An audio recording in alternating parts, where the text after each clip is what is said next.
자, 여기 이제 그 사대사 하기 전에 이제 교과서 있는 내용 한번 좀 확인해보고 나서 그다음에 한통이나 푸셈을 중심으로 해서 사대사와 관련된 내용을 좀 보겠습니다.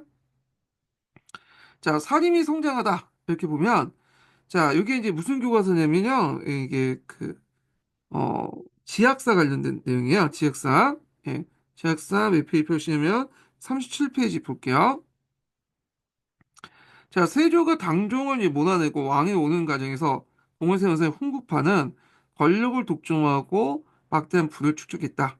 훈구파의 정치 권력의 독점이 심화되자 성종이 이를 견제하고자 살림을 적극 등용했다. 자, 그래서 사림은 성리학적 도덕 정치와 사족 중심의 항충 질서 확립을 추구하는 정치 세력이었는데 이들은 주로 3사에 진출하며 공론을 주도하고 홍구파들의 정치 경제적 비리를 비판했다. 자, 이 공론이라는 말 용어 좀 정확히 기억을 해두셔야겠죠? 요거 예전에 한번 기초에 나왔던 그 거죠? 사지선단 기초였는데 공론의 정의 여기에 나와 있어요. 당시의 사람들이 당연하다, 공정하다 생각한 여론인데, 자, 이거는 이제 이렇게 너무, 국어 사전 의미로 이제 좀 써놓은 것 같고, 이 공론이라는 것은 성리학적 가치관에 대한 어떤 이견이죠.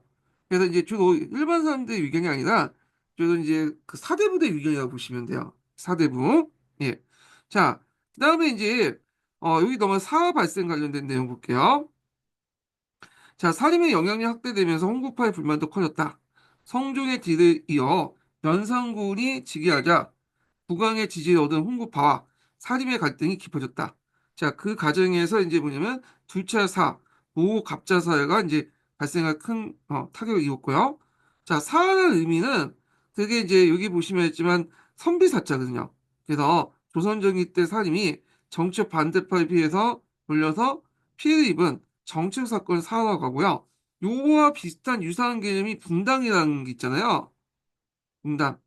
그래서 이제 사화는 홍구하고 사림의 대립인데 반해서 분당은 사림이 집권하고 나서 사림과 사림의 대립을 이제 분당이라고 하죠. 예. 요거 이제 구분을 좀 해서 좀 보시면 될 것 같습니다. 자, 이후 연산군의 폭정과 홍구파가 주도한 반정이 일어나서 중종이 즉위하였다. 중종 반정이죠. 자, 중종은 자신을 둘러싸고 있는 공신세력을 또 건재하고자 조광조를 비롯해서 살림세력을 다시 등용했다. 자, 조광조의 개혁정치 관련된 내용인데 조광조의 개혁정치는 시험에 자주 나오는 부분이죠. 예. 그래서 조광조는 고교 행사를 주관하면서 간사인 소격서를 호파했으며 현란가를 실시해서 학문과 덕행을 뛰어난 인재를 등용하여 지방의 항약을 보고하고자 했다. 자, 그다음 중종반정과 관련해 거짓으로 책봉된 공신이 있으니 이들을 이제 공을 삭제하자 주장했다. 자, 그 헌령과 관련된 내용이 여기 있죠. 그래서 이제 이 내용을 보면 이제 경영에서 조광조가 이제 주장한 내용을 받아들였는데, 자, 과거와 달리 중앙과 지방에서 제조 행실이 뛰어난 사람들 먼저 추천하고요. 국왕이 간단한 시험을 통해서 인재 선발하는 제도가 이 현랑가예요. 그래서 이 현랑가에서 많이 이제 선발됐던 사람이 뭐냐면 추천 자체가 이미 조광조의 세력에 의해서 추천됐기 때문에 주로 조광조 사람들이 많이 이제 추천되고 그들 안에서 뭐냐면 이게 과거 시험 간단 시험을 통해 선발하는 제도죠. 그래서 현란가는 조광조 세력의 학대와 관련돼 있어요. 조광조 세력들이 자기의 세력을 확대시키는 과정에서 주장했다. 이렇게 보시면 되겠습니다. 자, 조광조를 중심한 사람들의 급진적인 개혁의 위험을 느낀 홍구파는 조광조를 비롯한 살림을 대거 축출했는데 이게 기묘사하고요. 자, 이후 명종 때는 소윤과 대원 간의 이제 외척 간의 싸움이 있었죠. 그래서 살림들이 각쪽에 이제 양쪽에 쓰면서 시상되는데 일사사화다. 이렇게 보시면 되겠습니다. 자, 그 다음에 서원과 한약으로 살림이 다시 성장하다. 자, 사림은 여러 차례 이제 사활에 큰 피해를 보았으나 지방의 서원과 항약을 중심으로 꾸준히 세력을 확대했는데 서원은 선현재산과 후진 선현의 재산과 제사와 후진 양성을 위해 설치한 교육기관으로서 사림은 서원을 기반으로 정치적 학문적 결속을 다졌고요. 또한 이제 사림은 항촌의 자치구역인 한약을 보급해서 항촌 지배를 그냥 강화했다. 이 한약 관련된 내용은 시험 문제 많이 나오는 부분이죠. 요건 나중에 이제 한통이나 그 후생이 올 때 더 살펴보기도 하고요. 자, 그러면 서원과 한약을 바탕으로 선조 때 다시 중앙을 진출한 살인들이 정치적 주도권을 장악했다. 그래서 이때 이제 선조 때 들어가면 살인들이 완전히 이제 뭐냐면 정치를 장악하게 되죠. 선조 같은 경우에는 명종의 아들이 아니죠. 명종의 아들이 아니라 중종의 그 손자예요. 중종의 이제 그 아들이었던 그 사람에서 나오는데 복송군인가? 네, 복송군의 세 번째 아들로 알고 있어요, 제가. 그래갖고 반기 열풍이에요. 그러다 보니까 자기가 이제 그 세자 시절을 거치지 않고 이게 집권을 했기 때문에 정치적 세력이 없어. 그래서 그때 자신의 정치적 세력을 삼았던 사람들이 살인들이죠. 그래서 살인들이 중앙 정치를 이제 장악하게 됐다. 이렇게 보시면 되겠습니다. 자, 붕당이 형성되다 볼게요. 붕당은 이제 살인끼리 싸우는 거야. 살인끼리. 그래서 이제 동인, 선 이렇게 나눠지면서 이제 형성됐던 건데 내용을 볼게요. 자, 정치를 주도하게 된 살인은 외척 정치의 잔재 천사를 둘러싸고 기성살인과 신진살인을 이렇게 나눠 대립했는데 여기에서 문제가 됐던 것이 이제 이조 전량자이죠. 그래서 이조 전량이라는 것은 예전에 한번 얘기했는데 보통 자랑 있죠. 자랑과 어, 정당을 합친 말을 이조 전량이라는데 이조 전량은 문간의 그 하이직 인사권을 실질적으로 뭐냐면 그 장악한 사람들이요. 그래서 요걸 잘 둘러싸고 갈등이 심해지면서 이들 각기 서인과 동인이 나눠서 분당을 형성했다. 자, 분당 형성에는 학문적 의견이나 지역적 배경, 그다음에 정치적 성향이 영향을 끼쳤다. 분당이 형성된 이유의 사림은 공론을 내세우고 이 공론 좀 기억을 해두세요. 이 공론은 국민들 전체적인 의견이 아니고 그 당시 살인들이 하는 의견이야. 자기들 의견. 아, 그래서 이제 이걸 공론이라고 지칭했죠.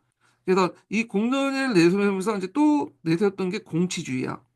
정치는 왕이 홍달하는 게 아니라 이렇게 이제 살인들과 같이 해야 된다. 이렇게 내세웠던 거죠. 그래서 이제 의리와 명분 논쟁을 중심으로 정치를 운영했다. 자, 분당 형성 초기에는 동인이 서인보다 그 우세했다. 그래서 이제 동인이 서인보다 우세했는데 여기 보면 이거는 좀 약간 초창기 때 얘기예요. 예. 그래서 원래 동인이 서인보다 우세하다가 정형진 사건이 일어나죠.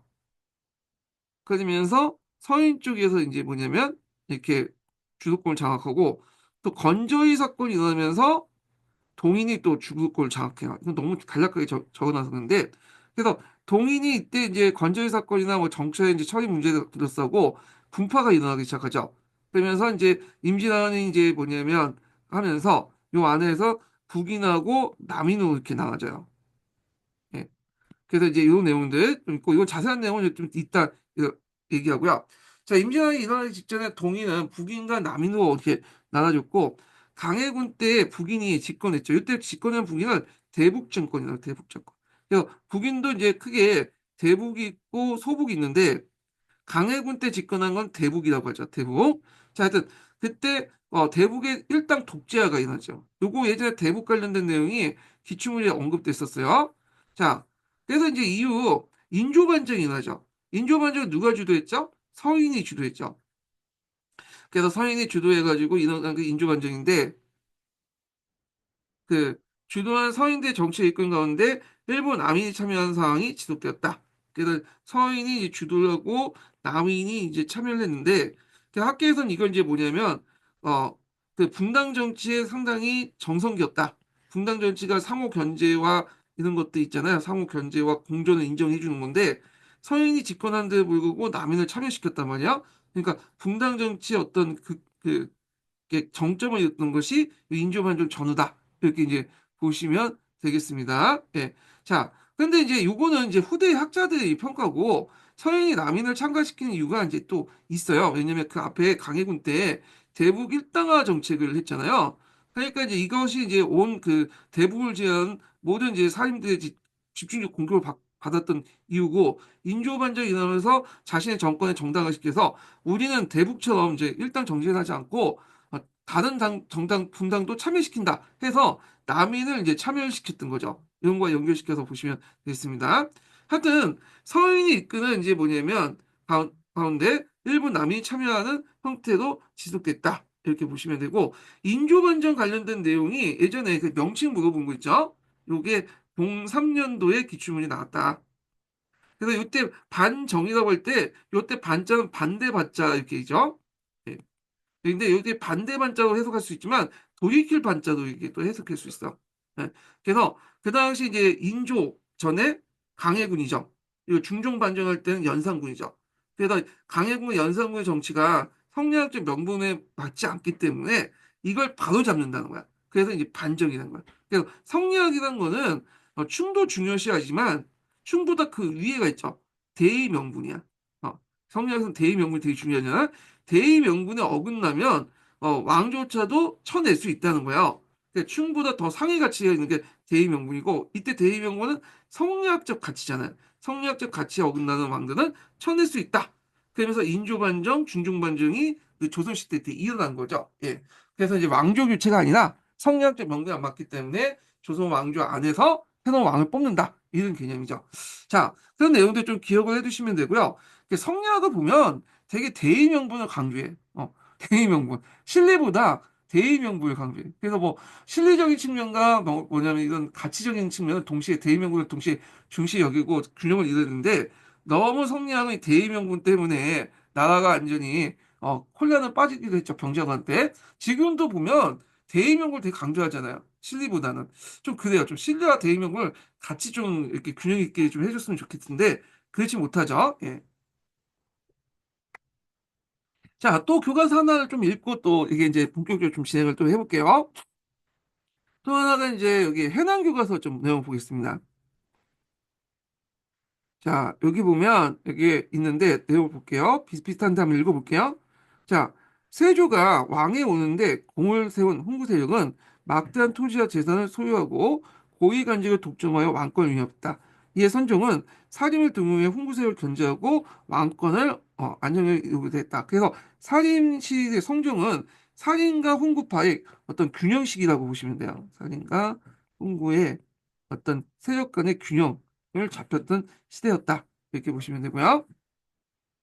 자, 사림은 조선건국에 반대하여 그 항쪽에 자리 잡은 어떤 온건파 사대를 계승한 이들로 의리와 명분을 중시하고 항촌 자치를 내세웠다. 자, 이들은 유교 경제에 대한 풍부한 지식을 바탕으로 각원을 통해 중앙정계에 진출했다. 사림은 주로 언론기관인 3사에 배치되어 홍구 세력의 독단적인 이제 그 정치 운영과 부정부패 비판하고 공론했다는 정치를 주장했다. 이렇게 이제 보시면 되겠습니다. 자, 그래서 사림은 연산군의 두 차례 사활을 겪으면서 위기를 맞는데 요 사대 사업에서 이제 해난교에서는 좀 약간 이제 친절하게 설명을 했어. 뭐 무사, 갑자사, 기묘사, 일사사 이렇게 이제 설명했고 자세한 내용은 좀 이따 다시 얘기할게요. 그러나 중종반정 이후에 등용된 조광조가 개혁정책을 시행하면서 많은 사람이 중앙정계에 진출하였다. 자, 이때 조광조가 등용했던 사림들은 앞에는 영남사림인데 얘는 기묘사림이라고 하죠. 기호 출신이야. 그러니까 주로 그 경기도나 충청도 일대 사림들을 얘기해요. 그래서 조광조는 청거제인 형량가를 이제 통해서 사림을 등용하고 한약을 실시했다. 어, 그래서 이 한약 관련된 정의가 여기 있죠. 한촌에서 지켜야 할 자치 규약이다. 사림은 각국의 실정에 맞는 한약을 시행함으로써 지방민을 유교 이념에 맞추어 교화하거나 통제했다. 이렇게 보시면 되고, 자, 그래서 이제 조광조는 청거제인 형량가를 통해서 사림을 등용하고 한약을 실시하고 도교 행사를 주관했던 소격서를 집행하고요. 그 다음에 반정 과정에서 곡을 세웠던 등급을 조정하여 삭제했다. 이걸 어려운 말 위훈 삭제라고 하잖아요. 자, 그래서 조광조는 이제 이에 대해서 반발로 그 뭐냐 훈구색의 반발로 실패했다. 그래서 김효사가 이제 일어나죠. 자, 이후 이제 사림은 왕실과 외척 간의 대립 속에 또다시 피해를 입었다. 하지만 서원과 한약을 통해서 항촌사의 꾸준한 세력을 키운 사림은 그 당시 이제 그 16세기 말 선조 때부터 중앙정치에 주도하게 됐고 사림 학문적 입장과 정책 이해관계에 따라 동인과 서인으로 나눠 분당이 형성됐다. 그래서 이제 서원에 관련된 내용이 있어요. 그래서 이제 한 통에도 나왔지만 대표적인 서원이 우리가 이제 최초의 서원이 그 당시 소수소원이 있죠. 소수소원. 그래서 성리학적 이양이 홍기구수 군수 시절 소원에 대한 정부의 지원을 요청한 글인 일부인데 그는 성균관이나 한교가 사람이 많아 모이는 성곽 안에 있고 학력의 규칙에 이제 얽매이는 반면 한적한 곳에 위치한 서원은 학업을 익히기 좋다고 장점을 제시했다. 사림은 학문적 스승을 기리고 후리는 양서하게 지방 곳곳에 서원을 세운 뒤 이들 중심으로 결속하고 공론을 형성했고 요 공론들이 이제 자신들이 서원 출신의 이제 관료들을 통해서 중앙으로 올라가서 또 중앙에서 공론을 형성을 하게 되죠. 그래서 이 서원은 공론 형성의 어떤 주도적인 역할을 했다는 게 그 의미가 있죠. 그래서 이제 그 밑에 최초의 서원이었던 사획서원 소수서원 관련된 내용 있죠. 홍기군수 주세봉이 세운 최초의 서원인데 본래는 백운동 서원이었다가 명종 때 소수서원이라는 사액 선판을 돼요. 사액. 네, 그 사액을 이렇게 받겠죠. 어. 그래서 이게 평액을 이제 받으면 사액. 그러니까 이 줄사자죠. 이거는 이제 왕이 평액을 내렸다는 거야. 그럼 내리면 이제 단순한 서원이 아니라 여기 이제 뭐냐면 면세권과 면역권이 주어져요. 예. 그 요게 일하는 이제 거기에 공부하는 원생들은 군역에 면제되는 그런 효과가 있죠. 자, 소수서원을 비롯한 9개 서원은 2019년 유네스코 세계유산에 등재했다. 이렇게 보시면 되고요. 요즘 교과서들은 친절하게 이 소수서원에서 이 QR코드 이렇게 딱 해가지고 이렇게 학습에 도움을 줘도 이렇게 찍어주더라고요. 예. 그래서 한번 관심 있는 분은 한번 보세요. 이 동영상 보면 괜찮을 것 같아. 자, 그 다음에 이제 이렇게 있고, 뭐, 유교 관련된 내용인데, 요거는 좀 보고, 임진왜란은 이제 나중에 좀 보겠습니다. 요거 한번 읽어볼게요, 이거는요. 예. 유교의 덕목을 깃들어 있는 한양을 걷다. 조선의 새로운 수도의 한양 건설 책임전 정도전이다. 그래서 정도전이 예전에 한번 시험 문제 나왔지만, 그, 여기 한성에 있는 이제 건물이라든지, 그 다음에 여기 건물 그 건물이라든지 그 다음에 대문 이름들 지방 간청 이름들 다 지었어 장군. 그래서 예전에 한번 그거 관련돼서 한번 기출에 한번 언급됐었거든요. 이런 문도 있잖아. 요거 다 누가 지었냐면 그 정도전이 지은 거고 경복궁이라는 이름도 시경에서 따온 거죠. 예. 그래갖고 이제 이것도 정도전이 지었던 거야. 예. 자, 하여튼 그는 조선 왕조의 상징인 경복궁을 세우고 그 다음에 유교 경영 주례의 규정에 따라서 경북 동쪽에 왕시상의 종묘와 서쪽에 토지신과 곡식신을 만든 사직단을 뒀죠. 종묘 사직을 두고요. 조성의 동서남북의 대문을 중앙에는 시간을 알리는 종료를 세우고 각 건축물에 유교적 덕목을 상징하는 이름을 갖다 붙였다. 자, 이후 이제 한양은 500년간 정치와 경제, 문화적 중심지였다. 이렇게 보시면 되겠습니다. 그래서 흥인지문, 그 다음에 이제 숭례문 다 이제 명칭들이 이제 있고 경복궁의 명칭이 이제 정도전이 지었다고 유명하죠. 왕이 거처하는 궁궐을 정궁, 법궁이라는데 자, 여기 보면 조선시대 때는 되게 이제 잠깐 여기 설명할게요. 조선시대 때는 이제 여기가 경북, 조선 전기 때 여기가 정궁이었죠. 그리고 여기가, 창덕궁, 창경궁이 이제 동궁이라 해서 동쪽에 있잖아요. 요게 이궁이었어요. 예. 그래서 이제 창덕궁은 이제, 하고 창경궁인데 이게 담하나 사이 있거든요. 여기에 창경궁하고 창덕궁이 있다. 이렇게 보시면 되고. 근데 조선 후기 때는 경복궁이 없어졌죠. 여기 이제 복구를 안 했고, 창덕궁과 창경궁이 복구를 했어요. 그래서 조선 후기 때 그거는 법궁이 여기고 정궁이 여기고 따로 또 이제 뭐냐면 경희궁을 만들었죠. 강희궁 때. 요게 이궁이에요. 이궁. 이 경희궁은 예전에 이제 뭐냐면 그 인조 있죠. 인조의 아버지인 정우군이 살았던 곳이에요. 인조가 또 여기서 태어나기도 하고 살았던 잠저죠. 자, 하여튼 뭐 이렇게 있는데 이건 나중에 다시 얘기할게요. 이렇게 구성돼 있다. 그래서 이제 경복궁 얘기를 좀 다시 할게요. 자, 그래서 유교 경전인 시경에 나오는 문구 군자만년 개경복 경복을 따서 이름했다. 크게 복을 누린다. 응. 그래서 시경에 나와 있는 내용 중에 하나를 떼가지고 경복궁이라 했다. 이렇게 보시면 되겠습니다. 예. 자, 뭐 이렇게 이제 받고 그러면 다시 이제 한 통 부분을 이제 넘어가겠습니다. 예. 사화 부분은 이제 넘어갈게요.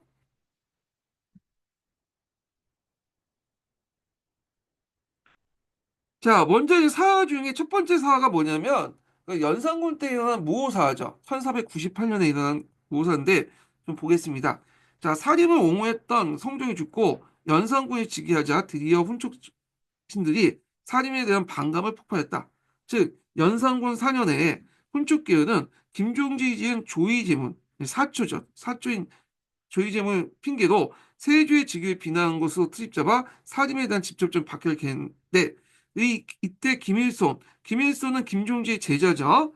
예, 이런 다수의 신진 관료들이 사형, 유배, 사직을 당하고 극히 소수만 정계에 남을 수 있었다. 이걸 이제 무오년에 넣는 무오사 이렇게 보는데 사라는 거 여기 보시면 알겠지만 여기 이렇게 무오사인데 원래 이 사자는 선비사자예요. 근데 이게 사는 여기 딱 사자 또 선비사자를 써야 되는데 여기는 이제 역사사자 썼잖아요. 그래서 무오사하기도 하고 여기 보면 사초 때문에 있기 때문에 요 역사사자에서 무오사라고 또 읽죠. 선비사자도 읽지 않고 이렇게 그러니까 역사사자를 적어놓죠. 그래서 사하기도 되고 사라고 한다. 이렇게 보시면 돼요. 자, 그래서 이게 조의제문 때문에 일어났거든요.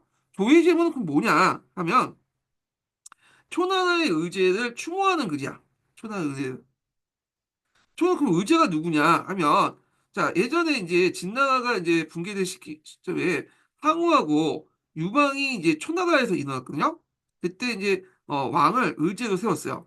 그래서 이제 그 의제를 세우고 이제 했는데 이 의제가 필요 없으니까 그다음 항우가 의제를 이제 뭐냐면 뭐 죽였다고 볼 수 있죠. 의제가 이제 강을 건널 때 배에 빵꾸를 나가서 이제 의제를 죽였거든요. 그런데 이제 의제가 그 당시 이제 그 누구의 꿈속에 나오냐면 그 당시 김종직의 꿈속에 나온 거야. 그래서 김종직이 의아한 거죠. 우리나라 사람도 아니고 예전에 죽었던 사람이 이렇게 나타나니까 좀 그러다 해갖고 의제를 추모하는 글을 썼어. 이게 조의 제문이야. 예. 근데 이제 요거를 이제 쓰고 그걸 이제 뭐냐면 사초에다가 적어놓게 되죠. 그래서 조의 김종직의 그 제시였던 김일손이 그 아니, 김종직이 이제 그걸 적어놓고 그걸 사초에다 적어놓은 거야. 사초에다.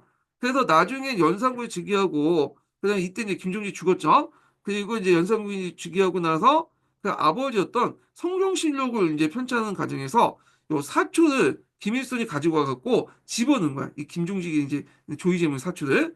자, 그 자의제문 자체를 보고 유자감각 같은 사람들이 보고 이제 핑계를 잡은 거죠. 이거 보니까 이게 이제 항우가 초의 의제를 죽인 고사를 보니까 적어놓고 왜 적어놓냐 그게 세조가 단종을 죽이고 왕의 창탁을 빗대서 김종일 쓴 거를 김일손이 거기다가 성종실록에 적어놓은 거다 이렇게 이제 비판을 하기 시작해요. 예. 그래서 그때 이제 항우는 누가 세조로 의제는 당종을 이렇게 비유한다 해가지고 이런 식으로 이제 뭐냐 유자강이 비난을 하게 되고 그리고 이 말들은 이제 뭐냐면 연산군이 항상 3사에서 이제 뭐 자기를 막 비난하고 그랬거든요.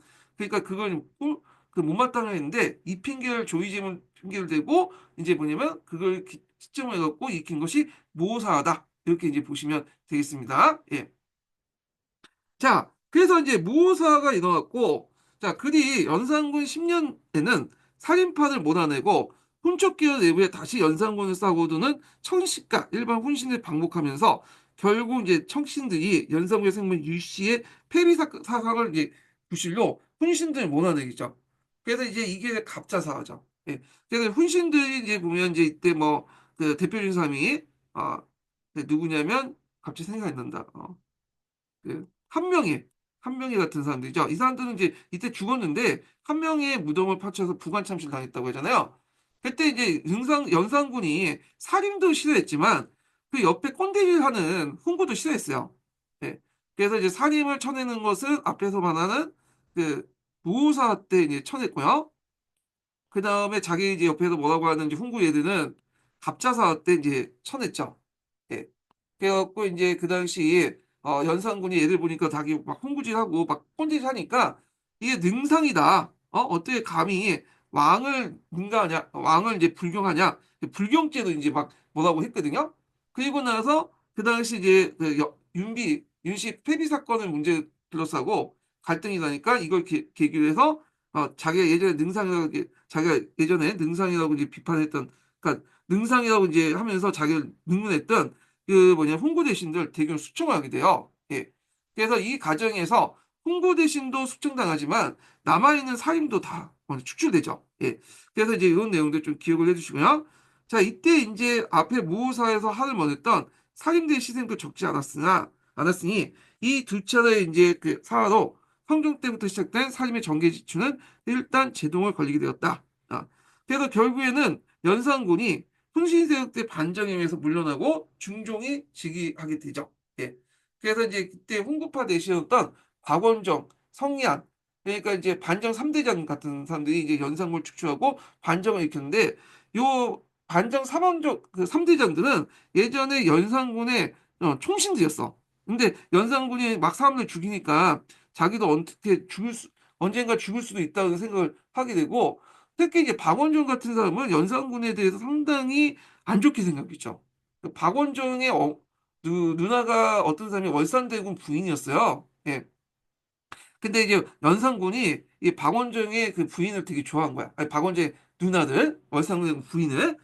근데 연산군하고 월산대군의 그 관계는 이제 조카하고 이게 뭐냐면 제 조카하고 삼촌뻘인데 삼촌의 부인을 좋아하는 거죠. 이게 뭐라고 부르는지 숙모인가? 하여튼 그런 거야. 나이도 거의 20살 차이야. 자기도 20살 연상을 좋아하거든.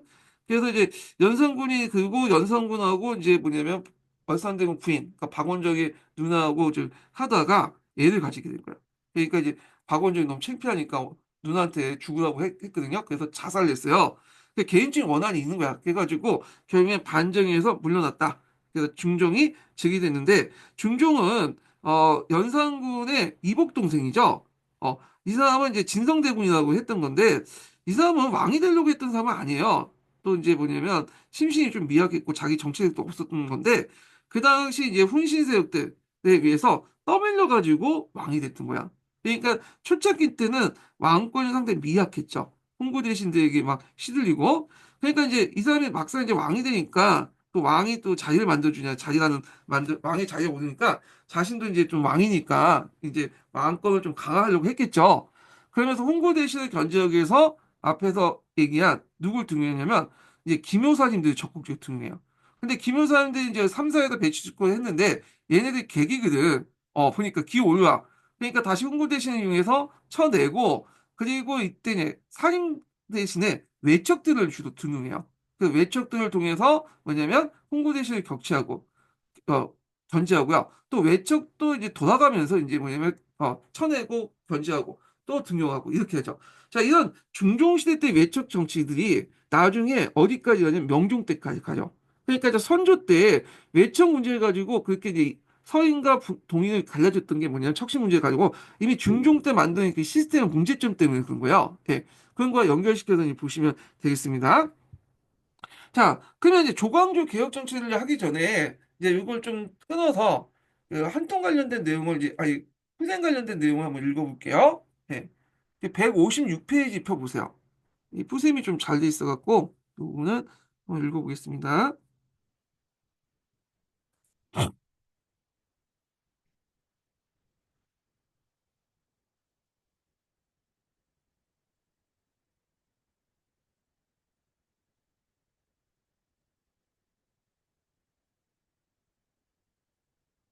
자, 연산군 때 일어난 이제 무오사와 갑자사를 좀 보겠습니다. 예.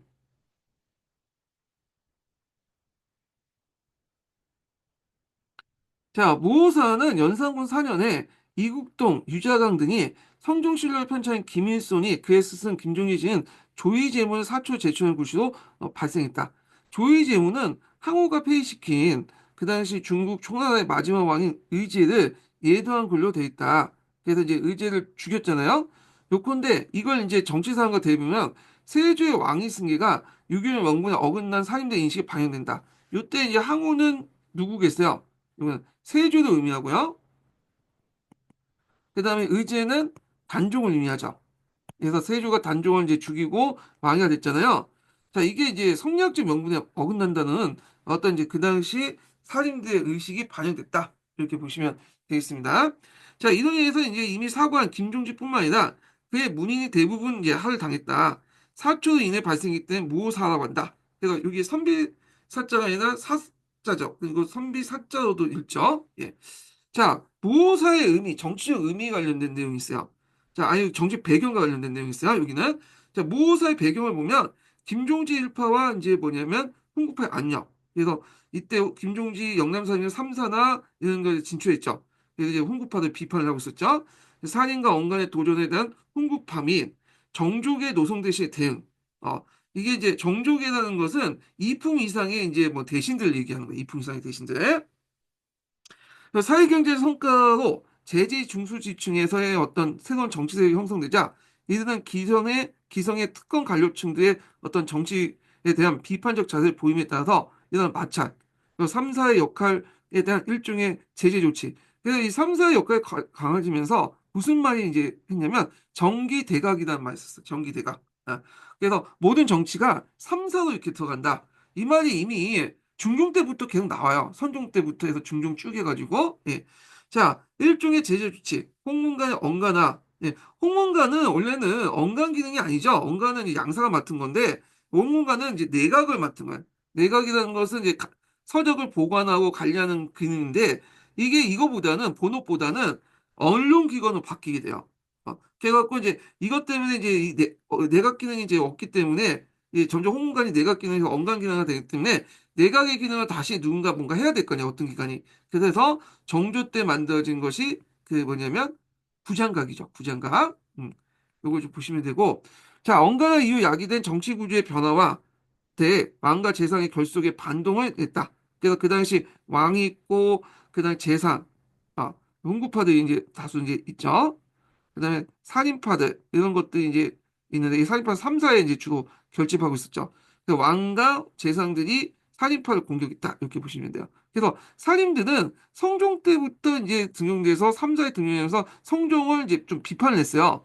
그래서 성종이 좀 마음이 너그러우니까 다 인정해주고 그래서 공론을 중심으로 정치는 이루어졌는데 이런 정치적 체제가 이제 그대로 연산군 초기 때까지 가거든요. 그러니까 연산군 초기 때 이 살인들이 왕과 또 재상을 비판하니까 이 연산군은 이거 받아들이지 못한 거야. 어떻게 이건 성종이 이해가 안 되는 거야. 자기 아버지가 왜 비판을 받아들여? 내 같으면 한번 이제 쫙 죽일 거다. 이 비판하면 그때 때마치 이제 만약에 모의사가 일어나서 연산군이 이걸 이제 깨기 위해서 성종 때 만드는 이제 분위기를 깨기 위해서 살인들 대규모 박해한 것이 모의사다. 이렇게 보시면 되겠습니다. 자, 그다음에 이제 이렇게 있고 그래서 이제 앞부분에는 이제 여기는 모의사의 배경 관련된 내용을 이제 얘기를 하고 있어요. 여기는. 자, 그 다음에 이제 모의사의 결과 이렇게 이제 보겠습니다. 결과. 자, 모의사는 홍고세 때 고분을 계기로 해서 되었으나 연산군 모든 과정을 주도적으로 처리했고 대간의 임명에도 직접 관여했다. 자, 이와 같은 모의사의 발생 및 처리 과정에서 오히려 주목된 사실은 언간 언론이 통제되고 위축되었다는 것. 선종 때 만들어진 언간 언론이 통제되고 위축되면서 연산군의 전제 정치적 성향이 점차 노령되었던 거다. 그래서 여기는 가정과 결과 관련된 내용이고요. 그래서 이제 이렇게 있고 그 밑에 이제 정치적 의의와 관련된 내용이 있어요. 이게 따라서부터가 정치적 의의죠. 자, 따라서 권력 변동에 이제 정치 권력 변동에 초점을 두고 파악할 때 연산군과 삼사의 대립, 갈등, 즉 왕권과 언간권의 상대적 위치에 대응하는 군신 관료의 관계가 지속되는 가운데 발생한 것이 무호사화다. 그래서 이제 앞에서 말한 것처럼 성종 때 이렇게 홍구파, 살인들 이게 이런 그 상호 견제 시스템이 있었는데 연산군 때 들어서 이게 마음에 안 드니까 왕하고 홍구파 재상 권력이 이제 결합돼가지고 살인을 집중적으로 공격을 했던 것이다. 이렇게 이제 보시면 되겠죠. 그래서 군신 간의 권력 관계가 지속되는 가운데 발생한 사건인데 요때 이제 앞에 성종 때 만들어진 그것을 판을 깨기 위해서 일으켰다. 이렇게 보시면 되겠습니다. 자, 모사를 계기로 연산군 초기에 이루어진 3사의 정치 주도적 입장은 어, 원간 원력을 행사하더라도 그 기세가 서서히 꺾어갔고 반면에 승정을 기반으로 한 연산군의 전제적 성향과 비정이 점차 나타나기 시작했다. 이렇게 보시면 되고요. 이 결과와 의의가 같이 있네요. 예, 하여튼 뭐 그렇게 있고. 자, 무호사와 그 처리 과정을 통해 무엇보다 언간의 기능이 축소되면서 비정의 단초. 그러니까 비정의 단초는 뭐냐면 연산군이 진짜 못된 일을 많이 했잖아요. 그걸 얘기하는 거야. 그래서 이때 나타나기 시작한 걸 주의할 필요가 있다. 그래서 연산군이 초창기 때 즉위할 때부터 막 나갔던 건 아니야. 그래서 나름대로 그 당시에 이제 정치 경력도 없고 기반 세력도 없기 때문에 눈치를 좀 받고 좀 3사의 의견도 좀 들어주는 척 했어요. 근데 이게 못마땅한 거야. 근데 이걸 계기해서 이제 무호사할 때부터 이제 약간 싹 돌아서 본 모습이 드러났죠. 그러면서 이제 대규모 이제 숙청과 살인과 그런 것들을 했다. 이렇게 보시면 되겠습니다. 자, 그래서 이제 무호사 직후에 이제 그 당시 사림들은 어떻게 됐냐? 그 당시 이제 그 무호사 직후에 사림들이 유황술 중심으로 운영했던 항사대와 항암주대의 살인기구를 혁파했어요. 이걸 좀 첨가할게요. 보호사 후 직후에 또 추가 조치를 했는데 유황수를 중심으로 해서 운영했던 사님들이 향사대와 항암주대 등을 혁파했다. 그 유황술에서 쫓겨나죠, 애들이. 그래서 이 유황술 자리를 누가 차지하냐면, 당연히 이제 훈구파 대신들이 차지해서, 그 당시 경제소와 유황술 있는, 뭐예요? 일종의 이제 그 수탈 기구를 강화시켜 나갔죠. 예, 요것도 이제 같이 기억을 해 두시고, 그리고 또 이제 여기에서 이제 또 하나 더 추가하자면, 이게 없는 내용이지만, 김종진 무위인들이 다 제거됐어. 그래서 영남 살인들이 몰락했다. 그래서 뒤에 등장한 중종반정 뒤에 등장한 사임들은 영남 사임 계통이 아니라 저쪽 기호 지역, 기호 지역 있죠? 예, 경기도나 저쪽 충청도 지역의 사임들이야. 김효 사임들은. 예. 자, 그다음에 갑자 사회를 보겠습니다. 자, 갑자사는 연산군 10년에 건국대전 법발 운영의 번질. 그래갖고 연산군이 더 나갔죠. 그래갖고 건국대전에 있는 여러 가지 뭐냐면 그 기구들이나 그 다음에 법 운영들을 다 무시해버려. 예. 그 대표적인 것이 이제 그 뭐냐면 뒤에 좀 얘기지만 이거는 갑자기 뒤에 얘기지만 홍원가가 사과원을 흑파시켜 버리죠. 그러니까 자기 마음에 안 들면 지금 트럼프처럼 뭐 헌법기관이고 나발이고 다 뭐냐 무시해버리고 폐지시키고 이거 법 같은 거 다 무시해버려. 예. 그리고 능산 또 불경죄.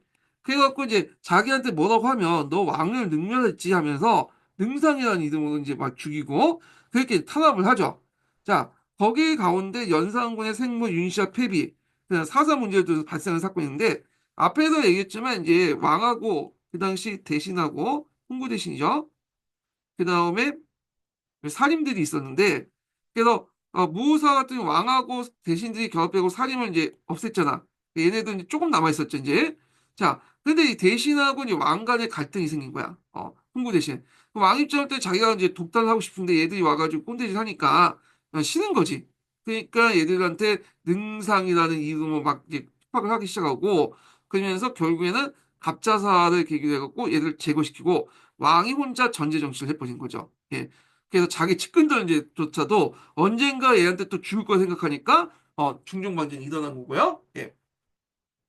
자, 그래서 패배 윤씨 억울함은 이제 뭐냐면 씻겠다는 해서 그 당시 이제 요 패배 윤 씨와 관련된 홍보파들 다 쳐냈죠.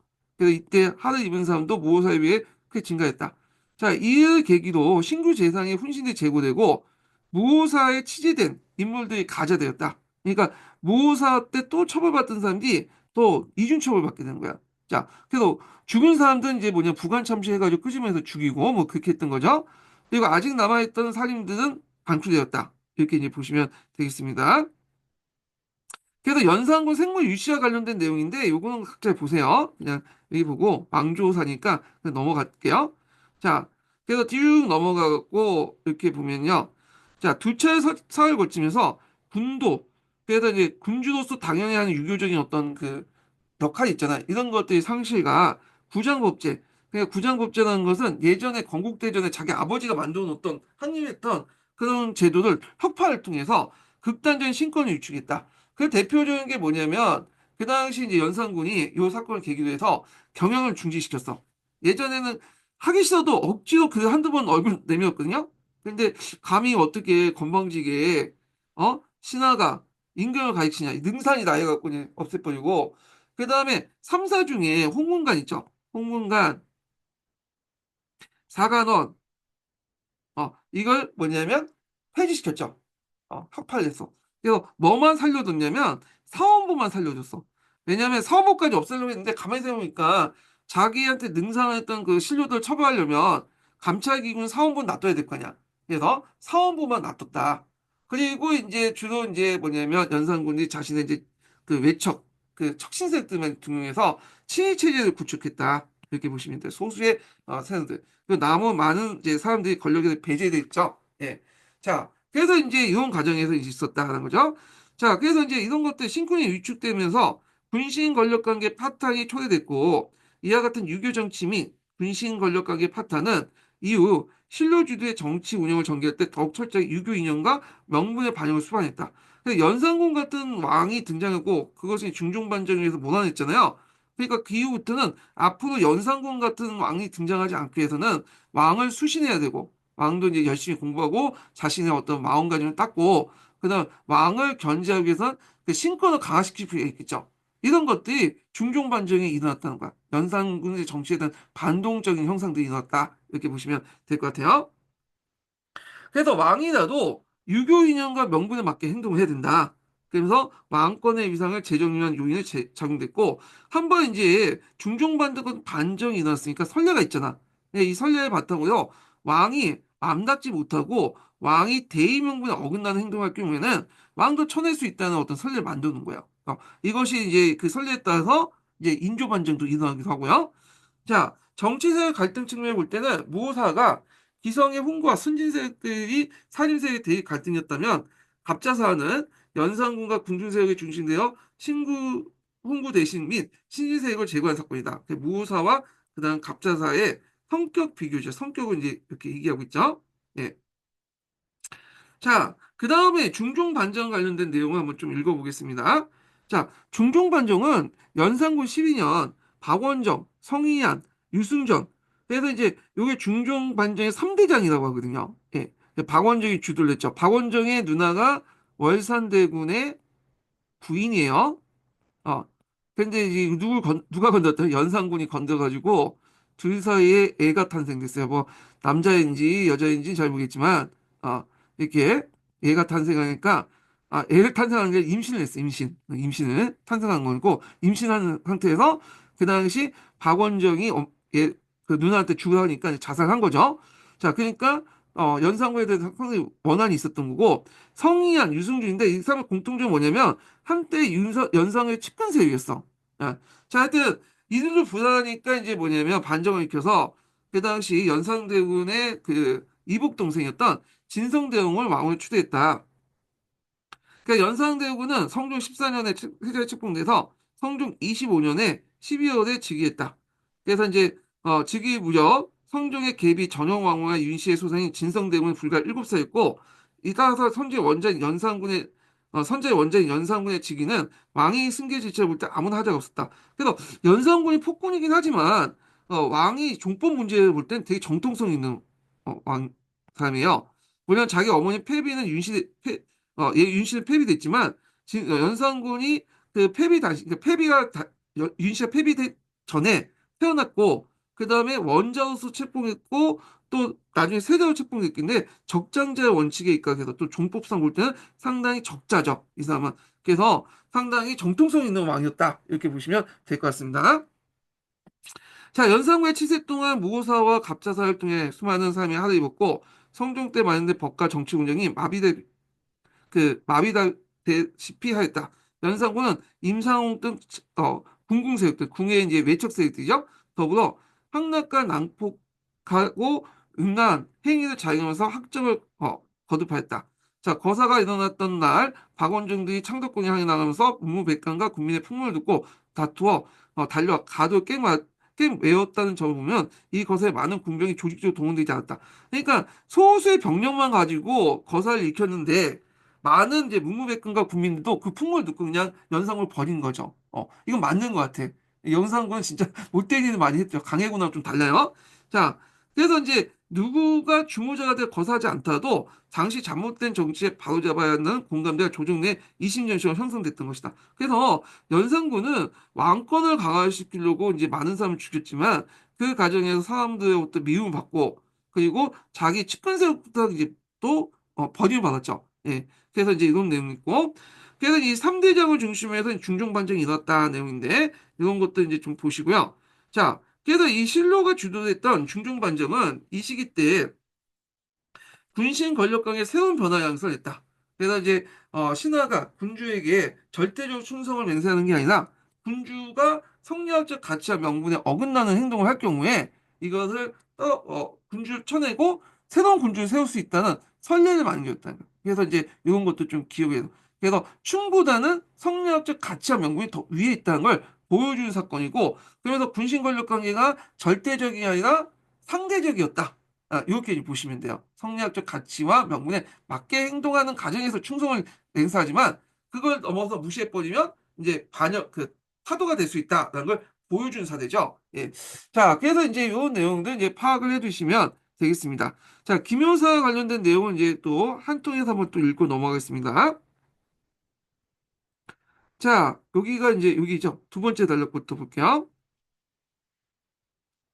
자, 연산군 12년, 그 당시 이제 그 연산군이 훈신세력 반정에 의해서 물러나고 중종이 즉위하자 살인대 진출도 제기되었다는 거죠. 그래서 이제 중종은 전대에 물러나진 정치 질서를 바로잡고 유교를 회복하려고 했고, 그 다음에 또 여기도 있지만 한 가지는 또 홍보 세력들을 견제하려고 했죠. 이런 두 가지 목적으로 해갖고 살인들을 이제 뭐냐면 등용했다. 자, 이때 이제 등용된 살인들은 앞에 영남 살인이 아니라 조광준을 중심한 기묘 살인이에요. 예, 신진 기묘사림 이렇게 이제 보시면 될 것 같습니다. 자, 왕의 깊은 실명을 얻어서 중용된 조광종 중한 사림들은 혼신대 비리를 계속해서 비판한 한편 유교적 도덕 정치 시연에 뭐냐면 힘을 기울였다. 그래서 이제 얘네들이 주요한 것은 뭐냐 좀 정리를 좀 해볼게요. 이게 유교적 도덕 정치라는 게. 자, 얘네들이 주장한 게 뭐냐면 군주의 이제 뭐냐면 철저한 수신을 강조해. 그 앞에 연산군 사대가 있잖아. 그래서 군주조차도 수신을 해야 된다. 그래서 항상 경영을 하고 그 당시 이제 조광조가 이제 일제 중종을 불러놓고 가르치죠. 처음에는 그냥 중종도 기쁜 마음에 받아들였지만 하도 이렇게 꼰대짓 하다 보니까 이제 빡쳤던 거죠. 예. 그래서 이제 이런 것들이 이제 있고 그래서 이란으로 경영을 강하고 그 다음에 왕권을 견제하기 위해서 언간 원론 같은 걸 활성화시키려고 했다. 아, 그래서 이들이 이제 주도했던 것이 삼사야, 삼사. 어. 근데 이제 요거는 원래 왕의 입장 때 삼사에 등용했던 이유가 주로 대신들을 비판하려고 했던 건데 자기 또한 비판을 받는 거죠. 예. 그래서 이제 이런 유교 정치에 이제 회복을 하려고 했고 그다음에 자기 파들을 이제 좀 더 확대시키기 위해서 공개 현량가를 실시했죠. 현량가를 실시했다. 이건 나중에 좀 얘기하고요. 그다음에 또 뭐냐면 문무종사 운동을 또 펼쳤어요.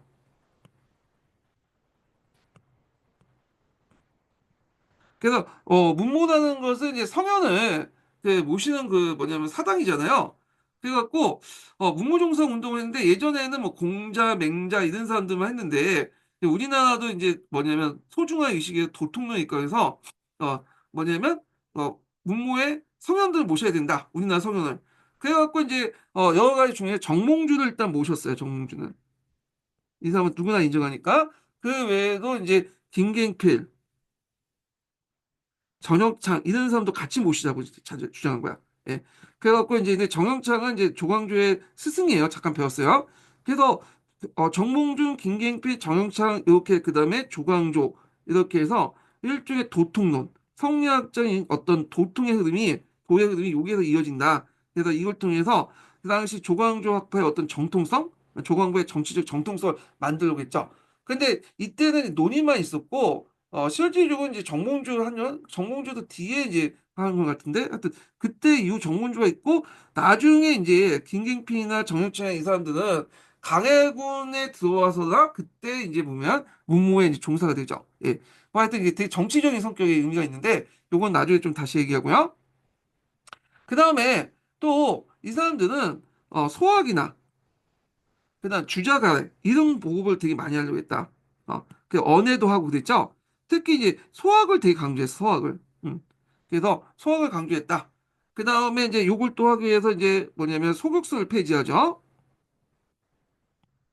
도교의 제천 행사에 했던 소격서를 이제 폐지하고 기일쟁사의 기신제도 폐지시켜.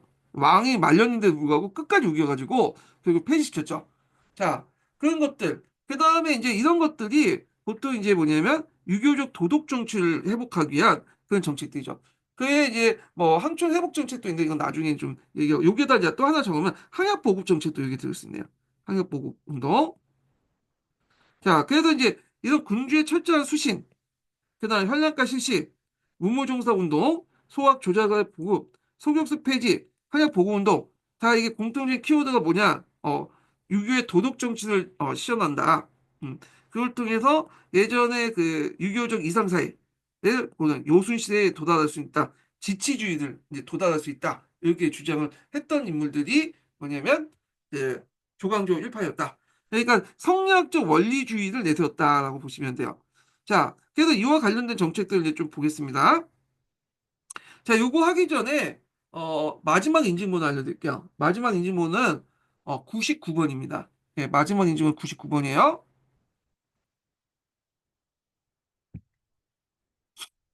자, 여기 보면 이제 우선 연산군의 폭정과 훈척신의 수탈에 피폐해진 항촌을 안정시켜서 항약을 보급했고요. 요 관련된 정책들이에요. 중앙정계의 주도권을 장악하기 위해서 현량가를 실시했다라는 거죠. 현량가.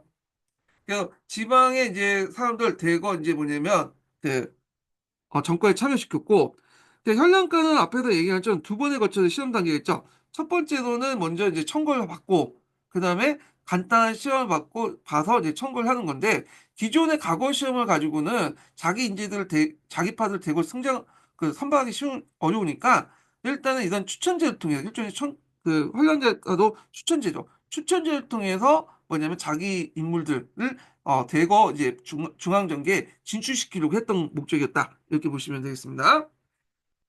자, 지방의 상인들 대거 정권에 잠식시켰다.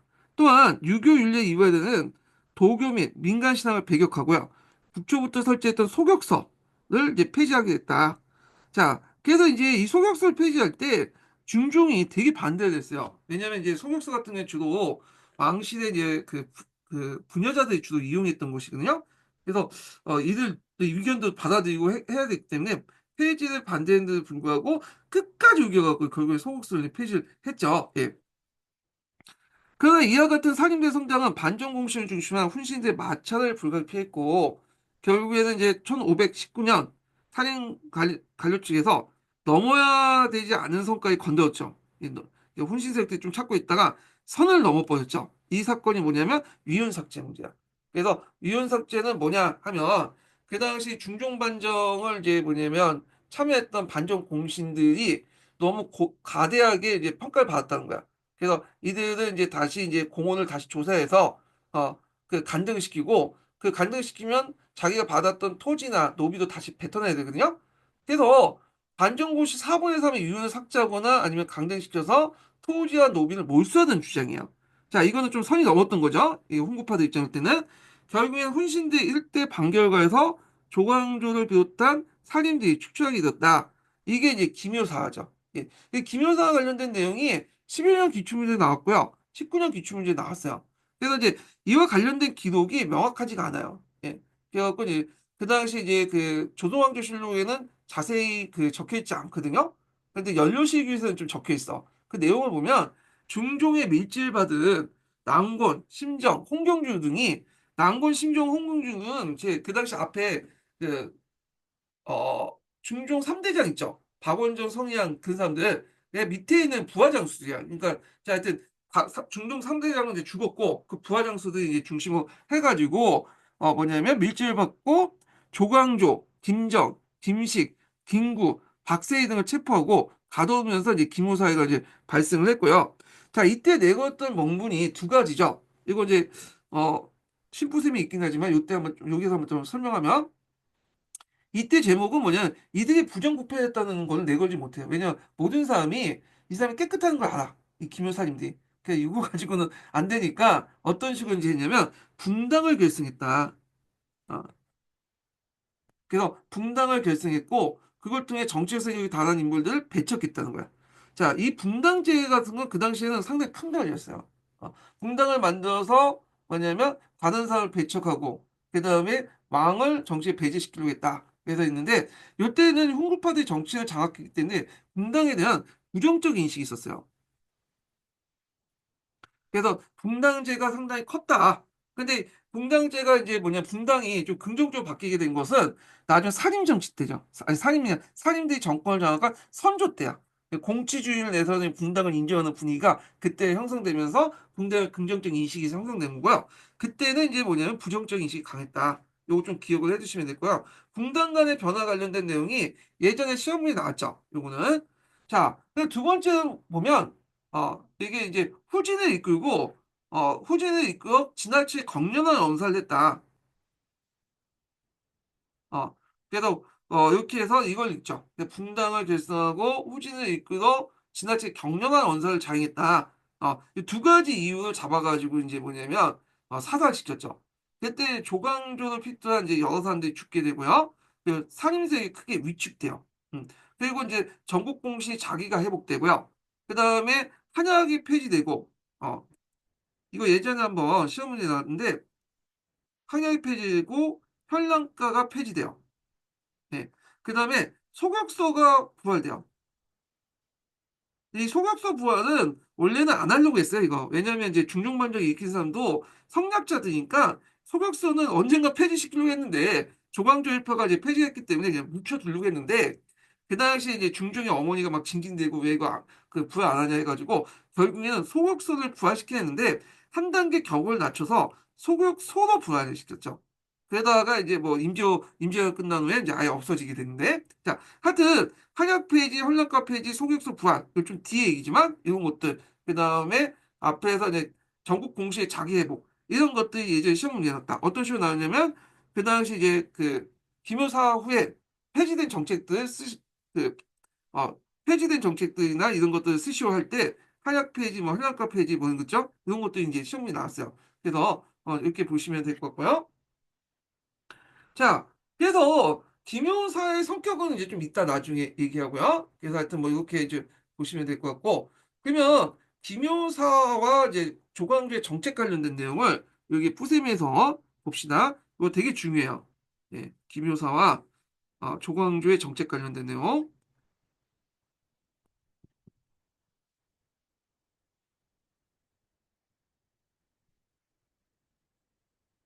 자, 중종이 즉위하자 사림들이 다시 등용하고 앞에 이제 사림들이 등용한 이유가 두 가지가 있죠. 홍구세를 견제하고 성리학적 가치를 회복하려고 하는 거야. 예. 그래서 이렇게 있고 그래서 등용하고 도학을 이제 숭상하면서 유교 정치를 회복하고자 했다. 근데 중종 10년에 조광조가 등용되면서 신진 기해사림들, 기묘사림들이죠. 현란가를 통해 대거 진출했다. 한량가는 추천과 시험을 통해 하는데 먼저 추천하고 간단히 시험 보는데 시험 볼 때 주로 과목이 뭐냐 경화하고 소학이야. 그래서 예전에 과거 시험 같은 경우에는 시부를 봤잖아요. 진사과도 봤죠. 책도 보고. 근데 시와 부는 별로 안 좋아해. 원래 이제 성리학에서는 시부를 강조하지 않아. 이거는 한당 유학에 영향을 받는 거고 시와 부를 잘 짓는다고 해서 정치를 잘하는 게 아니잖아요. 그래서 성현의 말씀을 잘 익히고 그게 정치에 반영해야 된다고 해서 경학을 강조해. 그다음에 소학을 강조해요. 그래서 요걸 보고 이제 했는데 이 소학을 너무 강조하다 보니까 나중에 조광조 일파가 이제 김효사를 겪고 이제 탄압받잖아. 그 후에도 이제 소학을 읽지는 한동안 안 읽는 분위기가 형성됐다고 그래요. 소학을 읽으면 김효사의 이제 탄압받던 조광조 일파가 그 이렇게 취급받을 수 있기 때문에 소학을 안 읽는 분위기가 형성됐다. 이렇게 보시면 될 것 같고. 자, 하여튼 그래서 이들은 주로 삼세가의 언간지에 진출해 자신들의 의견을 공론이라고 했다. 그러면서 급진적 개혁을 주장했다. 그래서 이제 이들의 정책을 보면 이제 성장적 가치관을 향상시키고 이런 것들이 있는데 경영을 활성화시키고 소격서를 폐지시키고 한약을 실시하고 소학보급을 추진했다. 자, 이러한 과정을 통해 언간권이 확대되면서 이 당시에 이제 조광조 지세, 조광조를 따르는 이제 무리라는 것들이 형성됐다. 정치 집단이 형성됐다는 거죠. 그러니까 결정적으로 그들이 몰락시킨 사건이 뭐냐면 전국 공신의 위헌삭제 문제죠. 그래서 훈신의 대대적인 반격이 일어났고 김여사였다. 그래서 그 당시 4분의 3 정도를 뭐냐면 그 위헌을 훈고 대신에 그런 책봉을 이제 삭제시켰죠. 그래가지고 위원을 삭제하고요. 그리고 토지와 노비를 몰수하자고 주장했잖아요. 예. 자, 그래서 이제 김효사는 중종 14년 중종의 밀지에 의해서 홍공중, 남권, 신정 등이 이제 뭐냐면 조광조, 김정, 김식, 김구 등을 잡아왔다 책폭 구금에서 발생했다. 이때 예전에 한번 사료 나올 때 조광조는 제하고 김정, 김식, 김구, 김구는 이제 우리가 뒤에 그 근현대사 김구하고 동명이인이에요. 다른 사람이죠. 자, 요것만 나왔어. 그래서 줄쳐놓고 이게 무슨 정치 사건이냐면 김효사 이렇게 물어본 적이 있거든요. 자, 하여튼 구금할 발생했다. 자, 이들에게 적용된 제목은 그 제명 분당을 결성해 정책 입장을 다는 단임을 배척했던과 후지를 이끌어 지나치게 강력한 언사를 자행했다 이렇게 했는데 자 요거 외워두세요.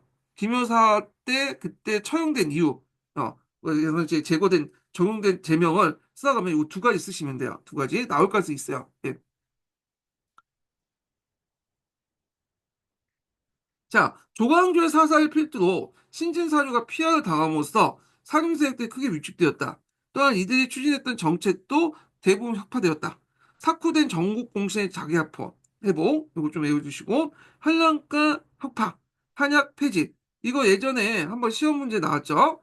그리고 여기에 추가하자면 소격서 폐지가 이제 뭐냐 부활 없애고 이제 폐지했잖아요. 이걸 부활했다 이렇게 보시면 되는데 주의할 건이 소격서는 나중에 한참 뒤에 이제 이렇게 국발하는 게 아니라 부활되는데 소곡소라는 이름이 아니라 소곡소로 이제 부활돼요. 그러다가 나중에 이제 인조 그 뭐야 선조 때 들어서 완전 폐지되죠. 이런 것들 좀 같이 기억을 해두시면 되겠습니다. 자 그러면 요 그 김효사의 어떤 정치적 의미 이렇게 볼게요. 이거 예전에 기출문에 나왔던 거죠. 자 여기에서 볼 때 이제 삼각구도를 보셔야 돼요. 아까 이제 그 보호사 때도 얘기했지만 요게 이제 삼각구도가 형성됐던 건데 요 당시에 그 당시에 이제 그 왕권이 있고 여기 재산권이 있고요. 요게 이제 뭐냐 언강권이 있죠. 언강권 3사고 살인들이 이제 있었잖아요. 그래갖고 이제 왕권하고 재산권이 반격을 통해서 이제 공격을 당했던 것이 앞에서 언급했던 무사 때고 근데 왕권이 그 재산권을 공격했던 게 기묘 그 뭐야 갑자사화죠. 그런데 이제 여기 김효사는 이게 원강권이 점점 커지니까 보호사와 비슷한 이제 구도가 되는 거예요. 왕권하고 이 재산권이 대신들이 결합을 해갖고 누굴 공격하냐면 그 당시 그 원강권을 공격한 사건이다. 이렇게 보시면 돼요. 그러니까 약간 이제 정치 권력 구조에서 볼 때는 무호사하고 좀 비슷한 구조예요. 예. 근데 물론 내용은 다르지만 자 그래서 하여튼 요거와 관련된 의미를 물어본 게 있어요. 김호사의 어떤 정치 구조의 어떤 정치 역학적인 구조를 예전에 한번 시험문에 물어봤거든요. 한번 보겠습니다. 자, 보면 조광조 등장 이후에 언간 원력이 지나치게 활성화되어 언간권이 비대해짐에 따라 김효사는 이미 전제된 사건이었다. 김효사는 정치 권력 측면에 볼 때 왕권과 재산권 그리고 언간권이 상호 견제, 균형을 모색하는 과정에서 언간권이 지나치게 비대하다는 왕권과 재산권의 대대적인 반격이다. 여기 정치적 의미, 권력 구조의 변화의 측면에서 정치 의미 예전에 시험 문제 나왔으니 좀 기억을 해두시면 되겠습니다. 자, 김효사 이후에 이제 뭐냐면 건신들이 집권했어요. 그래서 이제 김효사 후에 난곤이나 심정, 김만노 같은 사람인데 김만노는 외척 세력이거든요. 그래서 중종 같은 경우에는 살인들 등해갖고 홍고를 견제하려는데 그게 잘 안 됐죠. 그러니까 다시 이제 살인을 또 커가니까 홍고를 동원해서 쳐냈는데 자, 그러니까 홍보가 너무 커지는 거야.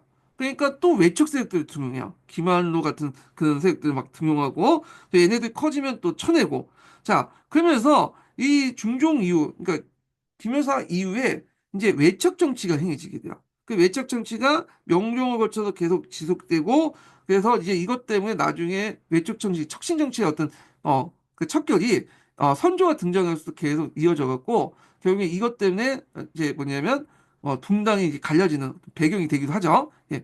그래서 이제 이런 내용도 좀 기억을 해두시면 될 것 같아요. 자, 그래서 계속 읽어보겠습니다.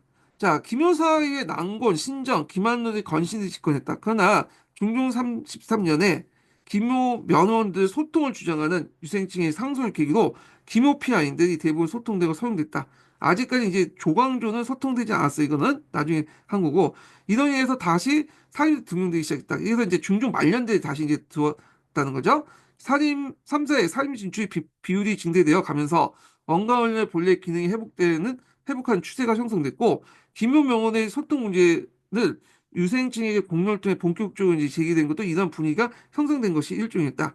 자, 중종 치세의 분기점이기도 한 김효사와 그 피아인에 대한 피아인은 김효사 때 많은 하를 입은 그런 이제 선배들 얘기야. 자, 이들의 명예회복 관련된 문제가 명종 말년 때 주요 이제 정치 현안이었다는 거죠. 그래서 유상층이 이제 초와 언론이나 공론을 제기를 통해 해결의 심화이든지 이루어진 정치 운동이 등장했다. 자, 이런 형상은 공동체 형성 및 정치 참여 확대의 의미고, 왜냐면 이제 이미 성원을 중심으로 해갖고, 그 당시 살인 세력들이 이제 확산되고 있었어요. 그래서 이제 명종 말기 때 그 성원을 중심으로 여론이 형성되면서 이렇게 이제 주장을 하기 시작했고, 결국에는 이제, 후에 이제 또 했다가, 이후 을사사와 건철신의 등장을 참단에 침체를 했다가 다시 선조 때 부활해가지고, 이제 그때 가서야 이제 뭐냐면, 조광조나 이런 사람들이 이제 뭐냐면, 그 명예가 회복되고 뭐 그렇게 이제 행해지죠. 물론 중종 때도 이제 좀 회복이 됐고. 자, 그래서 이제 이렇게 했고 김효사의 피해 핵심인 조광조는 사림의 정권을 주기로 선조 1년에 신원을 했어요.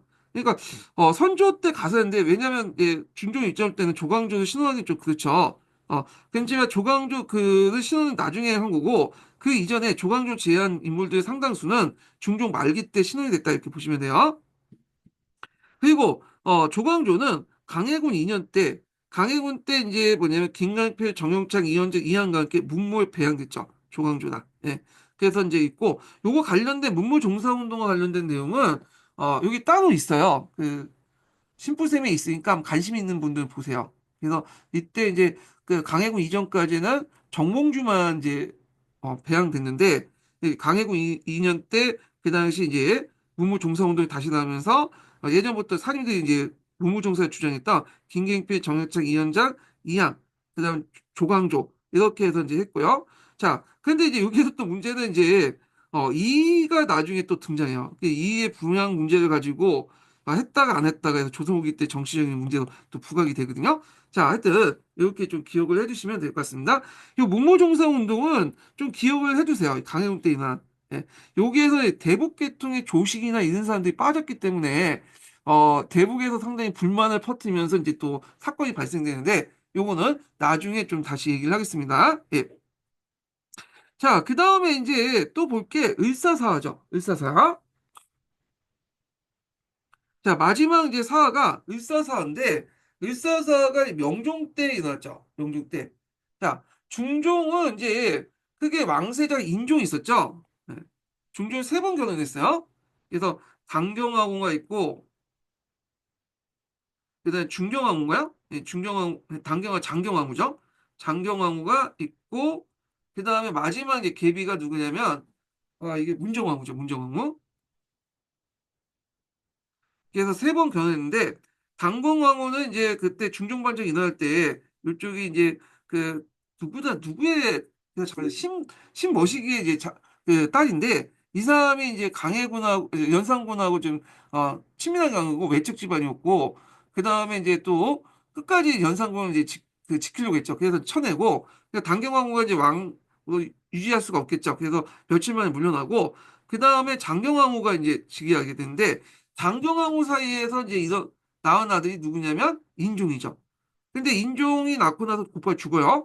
그리고 나서 마지막 계비를 받아들인 게 문정왕후인데 문정왕후에서 낳은 아들이 이제 뭐냐면 그 중종이죠. 중종. 예. 그래서 이제 있는데 자 인종이나 이제 그 장경왕후나 문종왕후나 파평 유씨 집안이에요. 같이. 그렇지만 이제 그 안에서 처음에 협력했다가 문정왕후가 중종이 태어나니까 이제 갈라지게 된 거야. 그러니까 인종을 지지하는 파평 유씨 집안을 대윤이라고 하고요. 대윤의 대표적인 이제 사람은 어 그 누구야? 갑자기 생각이 안 나는데 유님이죠, 유님. 그래서 유님이 이제 있고 소윤 중종을 지지하는 이제 외척을 파평유씨 집안은 소윤이라고 하죠. 소윤. 그래서 이제 소윤은 제 별명에서 유언원 같은 사람이 있어요. 이거는. 그래서 이때 이제 이렇게 했는데 인종 같은 경우는 되게 착했나 봐요. 그래서 이제 어머니 문종왕후가 밖에도 불구하고 계빈 밖에도 불구하고 끝까지 이제 뭐냐 호도를 했고 인종이 그 당시 이제 그 앞에 이제 그 중종이 죽으니까 그 당시 이제 중종의 복상을 이제 하는 과정에서 너무 열심히 하는 바람에 2년 만에 죽어버리죠. 예. 그리고 그 동생인 얘가 아들이 없다 보니까 동생이었던 중종이란다. 그 명종이죠, 명종. 아까 제가 잘못 설명했어요.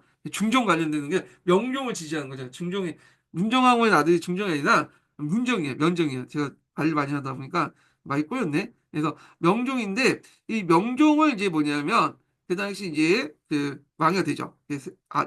이 동생이죠. 이복 동생이 명종이 왕이 되고 그 명종이 왕이 올릴 때 너무 어린 나이에 왕이 됐기 때문에 문정왕후가 수렴청정을 해요. 그래서 이제 자기 동생이었던 유원론을 등용해갖고 이제 수렴청정을 하는데, 그래서 이제 대윤을 칠 필요가 있겠죠. 그래갖고 소련 유원 일파가 대윤의 유님을 일파를 없애기 위해서 택현설을 주장하거든요. 그러니까 유님이 명종 대신에 그 왕족 중에 한 명을 뽑아가지고 왕이 올렸다. 그 전에 왕이 올리려고 했다. 계획을 했다고 주장을 해요. 일방적으로. 그래서 이제 그 당시 계린군이나 봉송군 가운데 현일 선택에서 인종의 후사가 명종이나 이들을 이제 선택해갖고 왕이 올리려고 했다라고 했고, 그때 이제 이걸 빈미로 해가지고 이거는 이제 그 실제 사실이 아니라 주장한 거야. 그냥 그 윤원 일파가 그렇게 주장했던 거고, 문정왕후가 이제 밀실받은 이기와 윤원이 주도해서 그 당시 대응이었던 윤인과 유관들 탄압을 하죠. 그래서 대웅과 관련된 살인도도 그 당시 이원정이나 유이춘 같은 사람도 수청당하고 그러거든요. 자, 그러면서 이후부터는 윤원영이라는 사람이 뭐냐면 정권을 장악하게 되고요. 윤원영은 저기 문정왕의 동생이죠. 그리고 말년에는 이제 뭐 이장 같은 사람들이 등장하게 되고 그렇게 됐다 이렇게 보시면 되겠습니다. 자, 하여튼 요것은 이제 그 김효 저희 을사사는 양쪽이 모두 살인들이 가담했어요. 그래서 소용이든 대용이든 저희 살인들이 가담했는데, 그래서 이게 종래의 사화가 좀 양상이 달라요. 예. 그래서 살인끼리 싸우는 것도 있고요. 왜냐면 살인들이 왜 가담했냐면 대용이든 소용이든 3사 원간직을 장악하기 위해서 그 뭐냐면 살인들을 자기 표로 만든 다음에 거기에 이제 꽂아주려고 했거든요. 그러다 보니까 각각의 살인들 안에서도 이렇게 대운 소용 편에 붙은 사람이 있었다는 거죠. 근데 상대적으로 주로 이제 대운파에 이제 뭐냐면 사인들이 더 많이 가담했다 이렇게 보시면 될 것 같아요. 그래서 대운파들은 영남 호남 출신의 신진사인 성리학자들이 많고, 소윤파 같으면 서울 군구의 인사들로 기득권을 가지고 있는 그 뭐냐 사인들이 좀 많았다라는 거죠. 자, 그래서 이제 이렇게 해서 대규모 이제 뭐냐면 외척과의 싸움에 각각 이제 끼어들면서 대운 측에 있는 이제 신진 사인들이 대규모 수청당했다 이렇게 보시는 게 좋을 것 같습니다. 예. 자, 그러면 한번 읽어보겠습니다. 명종 즉위년에 또 한 차례 사화가 있었으니 이것은 중종의 두 이복 왕자를 둘러싼 외척과의 대립과 전쟁이 포멸됐다. 이들 외척을 모두 파평 윤씨 집안이기 때문에 그 당시 인종을 지지한 쪽은 대윤, 그 다음에 명종을 지지한 것은 소윤 이렇게 대립을 이끄는데, 중종을 뒤어서 이어 인종이 즉위함으로써 일단 대윤이 승리한 것도 했지만 곧바로 1년 만에 죽죠. 그리고 명종이 즉위하자 그 외척인 소윤층에서 대윤에 대한 보복으로 옥사를 일으켰다. 그래서 그때 내걸었던 게 택현설이죠. 그래서 인종의 후사를 명종이 아니라 계진군과 봉송군 가운데 현일 선택했다고 계획했다고 주장하면서 누가 그 당시 소윤층에서 주장한 거야. 그런 적이 없는데 그렇게 이제 주장했다고 하면서 문종왕후의 밀제받은 이기나 유영훈들이 유인과 유관들을 탄핵을 한 사건이 이 뭐냐면 그 을사사하다 이렇게 보시면 돼요.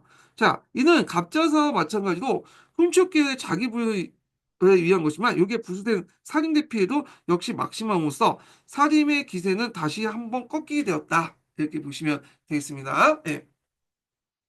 자, 그럼에도 불구하고 명종 때 후반 때 들어가면 나중에 이제 문종왕후가 죽고 유언이 이제 축출당하거든요. 그러면서 다시 또 살인이 재등용이 돼요. 예. 그래서 이제 이렇게 있는데, 자, 그래서 장기간에 걸친 그 당시 간헐적으로 일어난 네 차례 살인은 그때마다 큰 타격을 입었지만, 그럼에도 불구하고 이들은 완전한 몰락한 것이 아니라 지방의 서원과 한약을 기반으로 잠재적인 성장을 계속해 나가고 있었고, 특히 중종 때 이후에는 영남 지방뿐만 아니라 기호 지방까지 살인이 세계 확산됐는데, 그래서 앞에서 얘기 지묘 살인도 있죠. 이 기묘 살인들은 어느 파냐면 여기 이쪽 갑자기 생각이 안 나는데 기묘 살인은 기호 지방. 그러니까 이 기호 지방이라는 것은 이제 그 충청도하고 경기도 일대에 이제 살인들 얘기요. 그래서 이제 기묘 살인들까지 이제 이렇게 세력화됐죠. 확산됐으니 이는 혼축계 비리행위가 심각해질수록 도리노에 입각한 이들 비판적 자세가 지방 중소지주층 사이의 공감의 폭을 넓힐 수 있었기 때문이다. 따라서 살인의 성장은 역사적인 추세였으며 을사사 이후에 이들은 다시 중앙정계에 진출했다. 그래서 명종 20년에 문정왕후와 유원이 이제 문정왕후 죽고 유원이 축출된 후에 살인들이 이제 뭐냐면 다시 등용을 하게 돼요. 그리고 그 과정에서 을사피하인들 있죠? 이 사람들에 대한 명예도 다시 회복이 됐고 이런 과정을 겪게 된다는 거죠. 그리고 선조 때 되면서 결국에는 정계주로서 위치를 차지하게 됐다. 이렇게 보시면 되겠습니다. 자, 그 다음에 요거 관련된 거 있고 그 다음에 넘어서 여기 뿌생 관련된 내용 중에 을사사와 관련된 내용이 있거든요. 근데 이게 을사사는 요것도 이제 좀 읽어야 할 게 있긴 있는데 요거는 좀 다음 시간에 읽겠습니다. 자, 오늘 강의 끝까지 그냥 수고하셨고요. 예, 다음 주에 뵙겠습니다.